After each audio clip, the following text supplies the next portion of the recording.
کئی دوست آتے ہیں، خواتین بھی آتی ہیں، جی بڑی پریشانیاں ہیں، سب کچھ ہے، بڑی پریشانی ہے۔ میں نے کہا بی بی آپ امتحان دے رہی ہیں، ایگزامینیشن ہال میں آپ کے لیے کوئی ریفریشمنٹ تو نہیں ہوتی، بلکہ آپ کو خود بخود پھڈے میں ڈالا جاتا ہے، اچھی خاصی آسان چیز کو الٹا سیدھا کر کے پیش کر دیا جاتا ہے۔ ہم سب بمین 7 ارب انسانوں کے ہم پیپر دے رہے ہیں، ہم امتحان گاہ میں بیٹھے ہیں۔ یہ آئیڈیل ہوم نہ بن سکتا ہے، نہ بنے گا، نہ بنانے والے نے اسے آئیڈیل ہوم بنایا ہے۔ یہ تو ہم دیوانے ہیں کہ چند سالہ زندگی میں اس کو آئیڈیل ہوم بنانا چاہتے ہیں۔ گزرگاہ ہے، مسافر خانہ ہے، اور اس پر زائد کیا ہے، لِيَبْلُوَكُمْ أَيُّكُمْ أَحْسَنُ عَمَلًا، کہ اس نے اس لیے ہمیں پیدا کیا ہے کہ ہمیں دیکھنا چاہتا ہے کہ اپنے عمل کو خوبصورت کون بناتا ہے اور دنیا کے ٹھیکروں پہ کون بک جاتا ہے، اپنی شخصیت کو کون بناتا ہے اور چیزوں پر کون بک جاتا ہے۔ یہ پیپر ہو رہا ہے۔ اب وہ پیپر کیسے حل کرنا ہے، یہ علم ہمارے پاس کوئی نہیں ہے۔ اس کے لیے 1,24,000 انبیاء کو اللہ نے بھیجا کہ جاؤ انہیں بتاؤ کہ پیپر حل کیسے کرنا۔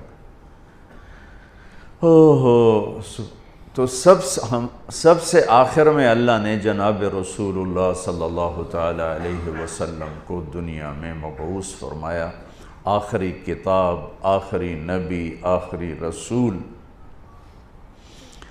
تو آپ کا مشن بھی یہی تھا کہ زندگی کیسے گزارنی ہے۔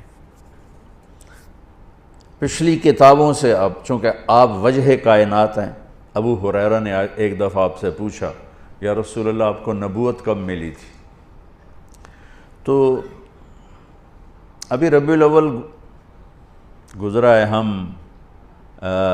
گزر رہا ہے، تو 2 3 4 دن باقی ہیں۔ ہم کتنے جلسے ہوتے رہے، اس میں آپ یہ اس تاریخ کو پیدا ہوئے، اس تاریخ کو انتقال فرمایا، 40 سال کی عمر میں نبوت ملی، 63 سال کی عمر میں انتقال فرمایا۔ اپنے نبی کا جواب سنیں، یا رسول اللہ آپ کو نبوت کب ملی؟ تو کیا جواب ہے؟ 40 سال۔ کتابی جواب جو میں ڈھونڈ کے آپ کو بتا رہا ہوں، 40 سال 6 مہینے 10 دن۔ اور یہ کیلکولیشن ہے محرم، صفر، ربیع الاول کے لحاظ سے، دسمبر، جنوری، فروری کے لحاظ سے نہیں، اس لحاظ سے عمر اور کم ہوگی۔ 40 سال 6 ماہ 10 دن۔ تو یہ تو کیلکولیٹڈ جواب تھا، تو آپ یہ جواب آپ نہ دیتے، آپ فرماتے ابو ہریرہ 40 سال کی عمر میں نبی بنا، لیکن میرے نبی نے جواب کیا دیا؟ کنت نبیا وان آدم بین الروح والجسد۔ ابو ہریرہ ابھی آدم کی مٹی اکٹھی نہیں ہوئی تھی اور میں نبی بن چکا تھا۔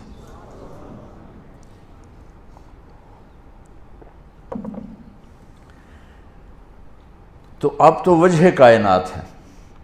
آدم علیہ السلام اور اماں حوا کا اللہ نے نکاح فرمایا، تو کہا آدم مہر ادا کرو اپنی بیگم کا۔ کہنے کہ جی کیا ادا کرو؟ تو نکاح تو جنت میں ہو رہا ہے، جنت سونے چاندی سے بھری پڑی ہے، تو اللہ کہتا تھا اتنا زیور ڈال دو، اتنا سونا دے دو۔ میرے اللہ نے کہا آدم آپ کی نسل میں میرے آخری نبی آئیں گے، ان پہ ایک درود پڑھ دے، بس یہی مہر ہے، یہی مہر ہے۔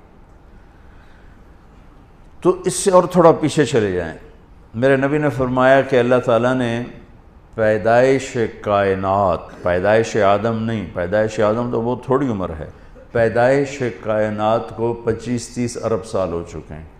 پیدائش کائنات سے 1000 سال پہلے اللہ تعالیٰ نے سورہ یاسین کی تلاوت فرمائی۔ ایک حدیث اور جوڑ دوں ساتھ، میرے نبی نے فرمایا ان لی عند اللہ 10 اسماء، میرے اللہ نے 10 نام رکھے ہیں، میں محمد، احمد، ماحی، حاشر، عاقب، فاتح، خاتم، ابو القاسم، طٰہٰ، یاسین۔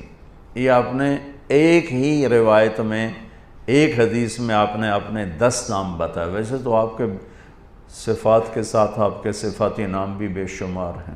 جب قرآن میں چلے جائیں تو شاہد، مبشر، نذیر، داعی اللہ، سراجا منیرا، مدثر، مزمل، عزیز، رحیم، رؤوف، رحیم، حریص، عزیز، یہ سارے میرے نبی کے خوبصورت نام ہیں جو اللہ نے قرآن میں بھی پیش کیے، حدیث میں بھی ہمیں نظر آتے۔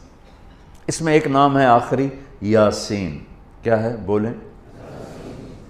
اب سنیں، میرے نبی نے فرمایا اللہ نے کائنات کو پیدا کرنے سے 1000 سال پہلے سورہ یاسین کی تلاوت فرمائی۔ سورہ یاسین، سورہ یاسین کو قرآن کا دل کہا جاتا ہے، صرف پہلی 3 آیات کی وجہ سے قرآن کا دل ہے، باقی مضامین تو وہی ہیں جو پورے قرآن میں ہیں، لیکن پہلے 2-3 جملے وہ ہیں جو پورے قرآن میں دہرائے نہیں گئے۔ یاسین، اب آپ اپنے نبی کا نام ذہن میں رکھیں، میرا اللہ کہہ رہا ہے یاسین، اور یہ تلاوت ہو رہی ہے پیدائش کائنات سے 1000 سال پہلے۔ ہمارے بھاگ جاگے کہ ہمیں اللہ نے جناب رسول اللہ صلی اللہ علیہ وسلم کی امت میں پیدا فرما دیا، تو اس نے اپنے علم کامل کے ساتھ انبیاء کا سلسلہ جاری فرمایا، صرف اس ایک لِيَبْلُوَكُمْ أَيُّكُمْ أَحْسَنُ عَمَلًا، کہ تم میں اپنے عمل کو خوبصورت کون بناتا ہے اور تم میں کون اپنے عمل کو بدصورت بناتا ہے۔ اس نقطے کا علم انسان کے پاس نہیں۔